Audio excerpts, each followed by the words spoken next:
Welcome to Grizzly Books True Crime. My name is Gisela K. It's about time we did another one of these Maptime sessions, so let's have a look at the map.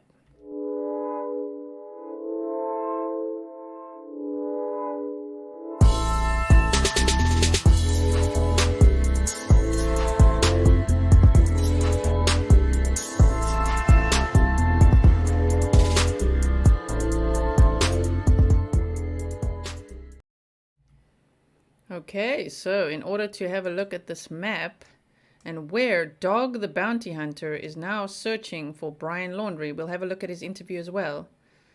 I've got it here on screen for you. Fort de Soto Park Campground. Do you remember that Instagram picture? I've shown it to you before where he's holding the prison bars.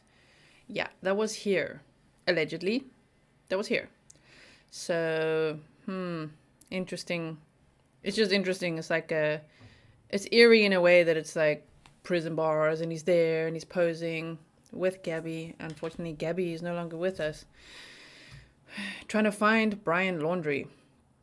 Now, remember in the beginning, way back when I said he probably went north towards his sister's house. I still believe that. I think that would have been the first stop.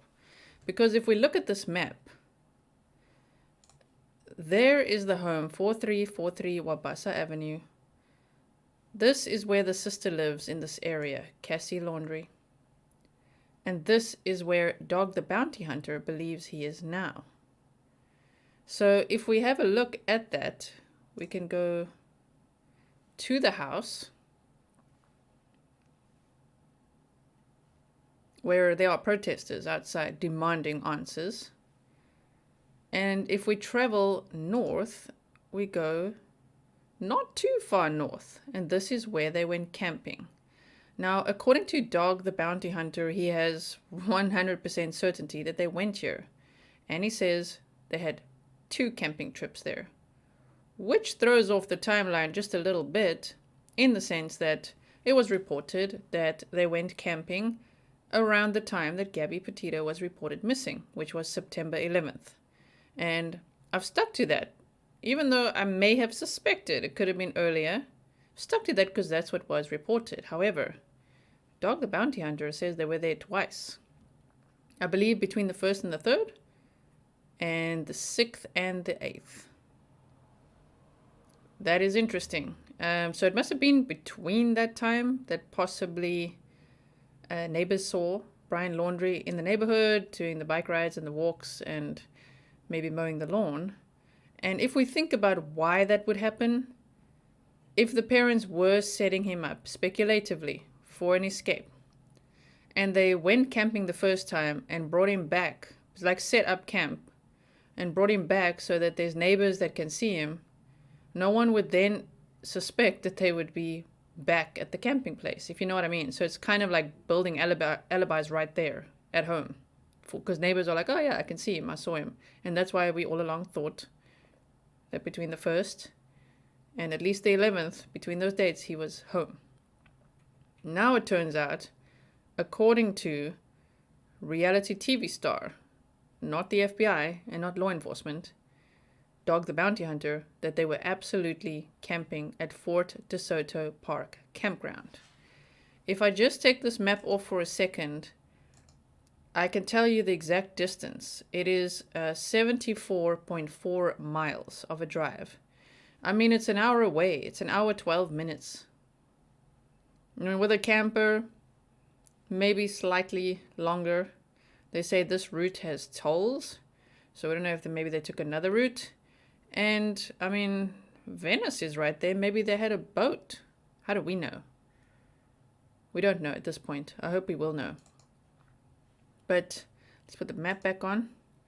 This is the campground, and there are a lot of islands all around here. There's a lot of places actually to hide out here relatively successfully, and I'm not too sure what kind of shops they would be here, what kind of stores are close by, but they probably are because it's a popular camping ground. Man, if I was in Florida right now, going there. So I've always felt in my gut, right, gut instinct, I've got to stick true to that. I got to stay with my gut instinct and not get swept up in all the emails, DMs, which I do appreciate. I appreciate everyone sending me things.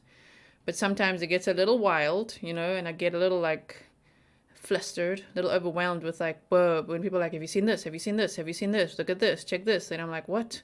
You know, then I feel like behind, although I'm not behind when it comes to the news. Like, obviously I'm in a different time zone to a lot of you guys. I'm in the Netherlands. So sometimes I'm literally getting my, 4 to 8 hours of sleep in the time where something is breaking news. I will report as soon as I'm ready. I will not just jump on here for clickbait and be like, guess what? I'm not here for the hype. I'm not actually wearing a reporter hat. I'm wearing a detective hat. I know right now I don't physically have a hat on. If you want to send me a detective hat, send me that. But I definitely want to look at the facts first before I'm not the type of person to look at things and get all caught up in the hype and then just report on it. I don't want to do that. I want to look at it logically, methodically, and then report on it. The reason I'm reporting on this is because this seems quite likely to me. Yes. So to be there, look at what it looks like. I mean, wow. I'm just zooming out a little bit. There's Tampa. You can see it like this. There's Venice, that's where the new sticker on the van is from. Okay, 4343 Wabasa Avenue, Fort Soto Campground, and in between we have the sister's house area. I'm not implicating her in any crime or anything. I'm just saying, as a matter of interest, speculatively, that could have been a nice stop. They could have even dropped some stuff off there, stored some stuff there. Maybe that's even a great place to go from to take supplies to him. We don't know. Who knows?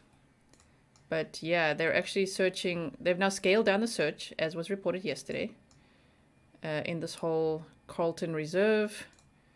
We saw how flooded it is as well. But let us have a look at Dog the Bounty Hunter's interview. I will quickly find that for you. I just want to make sure I've got the right one. Yep. And let's see what he has to say. We're down here in Florida in Fort Soto. It's almost dark. So we had a very good lead come up today that he was down here in this park not very far away. Yeah. We checked our lead out. It is confirmed. The parents were... We checked our lead out and it is confirmed. If this guy catches him, it is... How amazing would that be? I was going to say, what an epic story. But I don't like saying that because this is about a murder and we're trying to find out what happened and we want justice for Gabby. But if Dog the Bounty Hunter catches Brian and not law enforcement or the FBI, that'll be a little bit embarrassing, right? We're down here 2 times. It was September 1st through the 3rd and September 6th through the 8th. They registered to stay at this park. They were registered, went through the gate, they're on camera, they were here. And they did enter, they did come here.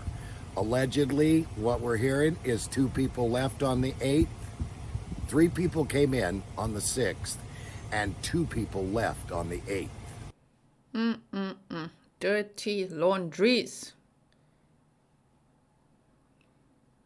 It's really despicable what's going on and why. And I really hope we can find out what happened to Gabby Petito, why did it happen, and how to make sense of this entire puzzle. Because, when I think of Bizarre Design, which was his brand name, you remember, did you ever watch Hannibal, the series? And then when Will Graham says, "This is my design." I mean, if we just take that, Brian's design is bizarre. It is everything that has gone on, all the activities, the way that he thinks. and moves and is, and whatever's going on is bizarre. There are so many layers to the story, and I really would like to figure it all out. The more information, the better. As I said, sticking to the facts. I think he's been here for sure. So there's a lot of little islands around the area where we're at that he could get to on a canoe. We talked to the caretakers today of the islands. They said he could be out here, that he was here for sure, not over in the swamp. Damn, the Fox News like pop-ups are coming up, but we want to watch him, right? Check it out. So that was the end of it. He said, I believe he was here and not in the swamp. That makes sense to me. That makes sense. So let's just have a closer look at it. I mean, there's Tampa Bay. Allegedly, I don't have physical proof of this. It's just going around. It's like one of those, you know, hearsay things that the Laundries have 3 boats. I mean, if they have a boat in Tampa Bay, wouldn't that just be the most convenient thing ever? Could be on a boat.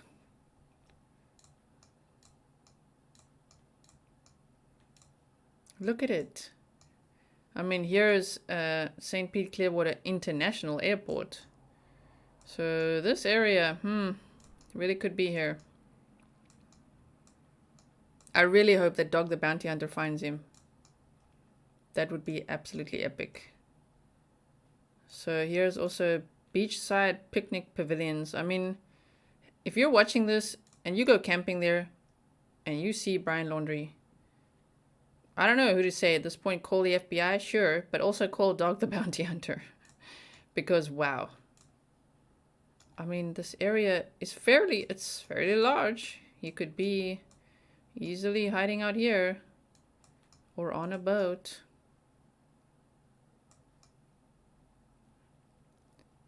One would hope that just about everyone in Florida knows about this case. Isn't it so shocking to think that not everyone in the world knows about this case because we're so immersed in it, you know what I mean? But it's so weird if you mention it to someone and they don't have a clue what you're talking about. That is such a weird experience because you're like, what? I'm like so deep down this rabbit hole. I mean, here's National Wildlife Refuge, Skyway Fishing Pier State Park. So many places you could go here. Wow. So yeah, I just wanted to show you that. We can do it one more time, the little journey from his home to the park. It's just a hop. It's just a hop. And to think that they were there 3 times. I hope they release that footage. That would be amazing to see. Even just to analyze, just look at their movements. Like, you know, their body language. Are they smiling? How are they actually together? Because we haven't seen the interaction together. Or are they stressed? Or are they... Where are they storing things? And to think that they went there already on the 1st? Wow. On the 1st. And he only returned home on the 1st. And allegedly, yes, the camping gear was already ready. Which raises some big question marks for me. I'm sure for you as well. Sorry, let's make myself a little bigger so you can actually see me. But yes, let me know what you think. I think this is a hot lead. It's likely. And I just, above all, hope that they catch Brian Laundrie alive. I do believe he's alive.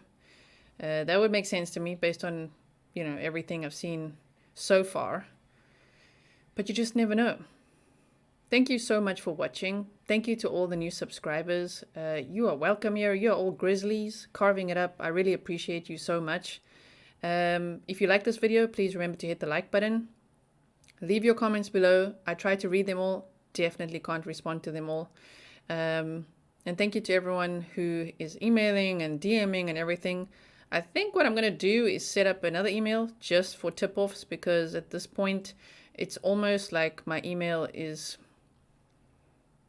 being a little bit, I don't want to say like harassed or whatever, but it's just too much on that email.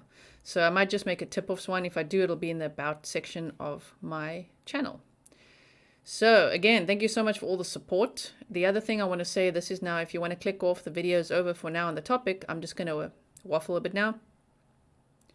I wanted to say I am busy getting a PO box sorted out. I'll put that on the about page as well. My new strategy going forward, because of how busy the live streams are compared to when I started just a couple of months ago, where I had like maybe 5 people there and then at most like 18. Like I was like, there are 18 people there. This is awesome.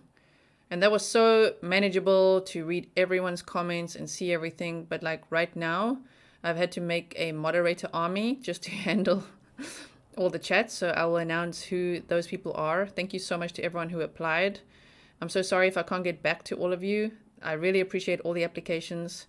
I got a lot of them rolling in, and I had to just choose the top 10 out of that because I need a really strong moderator squad. So I will announce who those are shortly. I think my new strategy going forward is to go live. Let's put this off while I talk to you. I think my new strategy is to go live on Wednesdays and Saturdays so that I can just see, you know, what do you guys want to ask me? Let's just have a discussion. I will try to keep up with the chat. I do my best. So Wednesdays and Saturdays, instead of Tuesdays, Wednesdays, Saturdays, and Sundays, that'll be just a little bit too much at this point, live stream wise. So Wednesdays and Saturdays.